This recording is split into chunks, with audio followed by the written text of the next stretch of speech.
Déménagement, ben oui, on a vu les gens changer de logement. Ça, c'est les chanceux. Les malchanceux ont dû quitter leur logement actuel pour se retrouver devant rien. Ils n'avaient pas trouvé de logement pour la date fatidique du 1er juillet. Faisons le point sur la situation ce matin avec Véronique Laflamme, porte-parole du Frappru. Bonjour. Bonjour. On parle pour Montréal, tout près d'une centaine de ménages, de familles qui en sont... date de ce matin, on parle de 98 ménages locataires toujours en recherche qui n'ont pas signé de bail pour le 1er juillet. Ça, c'est pour Montréal, pour l'ensemble du Québec? On est toujours autour de près de 200 ménages locataires. Ça a très peu bougé durant la longue fin de semaine, malheureusement. Les mesures d'aide étant arrivées là, sur le tard. Donc, on parle de toujours près de 200 ménages locataires qui n'avaient pas signé de bail. Difficile de se revirer de bord, comme on dit à la dernière minute. On dit que Gatineau, Montréal, Laval, Longueuil, Sherbrooke et Drummondville sont des endroits particulièrement touchés parce que le taux d'inoccupation est extrêmement faible.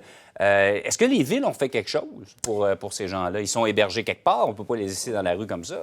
Bien, effectivement, dans certains cas, les villes ont pris les choses en charge très rapidement. C'est le cas notamment à Drummondville, à Sherbrooke, à l'avance. Là, il y a des services qui avaient été mis en place. À Montréal aussi, depuis janvier, il y a plusieurs centaines. Là, on parle de plus de 200 ménages locataires qui ont fait appel aux services de référence, même près de 300.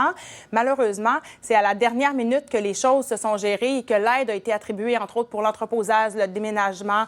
Dans le cas de Montréal, c'est à la toute dernière minute, jusqu'à dimanche, que des ménages ont été pris en charge, qu'on leur a assuré qu'il y aurait accès à de l'hébergement d'urgence. Donc, c'est sûr que oui, les villes ont fait quelque chose à Gatineau, Sherbrooke et Montréal. On aurait pu le prévoir davantage à l'avance. Bien, surtout que ça fait plusieurs semaines qu'on en parlait et qu'on disait qu'il fallait le prévoir. Malheureusement, le gouvernement du Québec a lui aussi là, annoncé son programme à la toute dernière minute. Mais c'est une très mauvaise gestion de crise, on va se le dire. Dites-moi, on dit que c'est les familles, surtout à faible revenu, ayant des besoins de grands logements qui sont touchés par la crise actuelle. Est-ce que c'est un peu ça? Bien, dans le cas de Montréal, Laval, Longueuil et même Gatineau, Sherbrooke, effectivement, les logements familiaux sont les plus rares. Et là, on parle pratiquement de 0 dans le cas de la région métropolitaine de Montréal. Par contre, si on regarde les personnes seules, qui sont nombreuses à avoir été affectées là, par la rareté de logements, ce qui est disponible, c'est des logements qui sont beaucoup trop chers pour leurs revenus. Beaucoup de personnes retraitées qui nous ont contactés, des gens qui sont forcés de changer de logement et qui finalement se rendent compte que le logement est maintenant 200, 300 dollars plus cher que ce qu'ils payaient auparavant, finalement. Oui, dites-moi, là, à court terme, on les loge. On n'inventera pas un logement la semaine prochaine, là. Je sais qu'à long terme, vous réclamez davantage de logements sociaux, tout ça. Mais à moyen terme, à court et moyen terme, qu'est-ce qu'on peut faire pour loger ces gens-là? Mais évidemment qu'on n'inventera pas des logements par magie. On pense qu'il faut tout faire pour accélérer la réalisation de logements sociaux.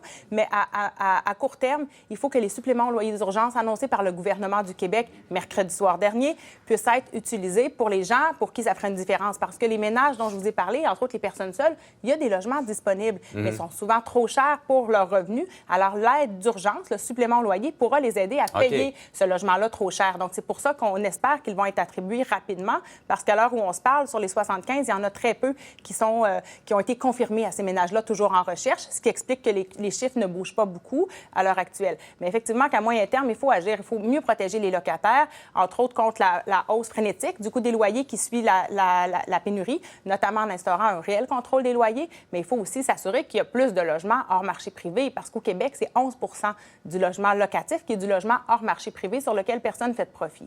Quand on regarde le revenu des ménages locataires du Québec, c'est bien évident que ça en prend plus que ça pour répondre à ce besoin de se loger décemment, finalement, de façon décente. Et les choses ne vont pas en s'améliorant. Les taux d'inoccupation sont toujours très bas. Il n'y a rien qui nous dit que dans les prochaines années, ça va aller mieux. Bien, il y a une baisse marquée là, cette année à 2,3 pour l'ensemble du Québec. Alors, assurément, il faut plus que des condos là, pour répondre aux besoins des ménages locataires du Québec, ça, c'est certain. Merci beaucoup d'avoir fait le point avec nous ce matin. Ça fait plaisir. Bonne journée.